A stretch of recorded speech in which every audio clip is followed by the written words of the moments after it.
ധീര എന്ന പുതിയൊരു സീരിയൽ വരുന്നുണ്ട്. ഗാർഹിക പീഡനം, മതാന്ധത, സാമ്പത്തിക ചൂഷണം തുടങ്ങി സ്ത്രീകൾ നേരിടുന്ന വിവിധ പ്രശ്നങ്ങളാണ് പരമ്പരയുടെ പ്രമേയം. നിയമപരമായ അറിവിലൂടെയും ആത്മവിശ്വാസത്തിലൂടെയും പ്രതിസന്ധികളെ മറികടക്കാൻ സ്ത്രീകളെ പ്രാപ്തരാക്കുക എന്നതാണ് ഈ ഒരു പുതിയ സീരിയലിൻ്റെ ലക്ഷ്യം. ദൂരദർശൻ അവതരിപ്പിക്കുന്ന ധീര എന്ന സീരീസ് ഭാഗം 1 ജനുവരി 26 മുതൽ തിങ്കൾ മുതൽ വെള്ളി വരെ രാത്രി 7:30 DD മലയാളം ചാനലിൽ സംപ്രേഷണം ആരംഭിക്കുന്നു. നമുക്ക് സുപരിചിതയായ ഒരുപാട് ആർട്ടിസ്റ്റുകൾ ഭാഗമാകുന്നുണ്ട്.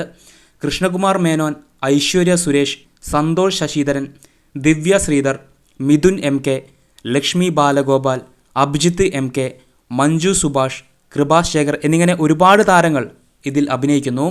ശക്തമായ സ്ത്രീ കഥാപാത്രങ്ങളെ നമുക്ക് ഈ പരമ്പരയിലൂടെ കാണാൻ സാധിക്കും. സമൂഹത്തിൽ സ്ത്രീകൾ നേരിടുന്ന പ്രശ്നങ്ങൾ എന്നും സീരിയലിൻ്റെ ചർച്ചാ വിഷയമാണ്. DD മലയാളത്തിൽ വരുന്ന ഈ ഒരു സീരിയലിന് ക്വാളിറ്റി, ഒരു നിലവാരമുണ്ടാകുമെന്നത് തീർച്ചയാണ്.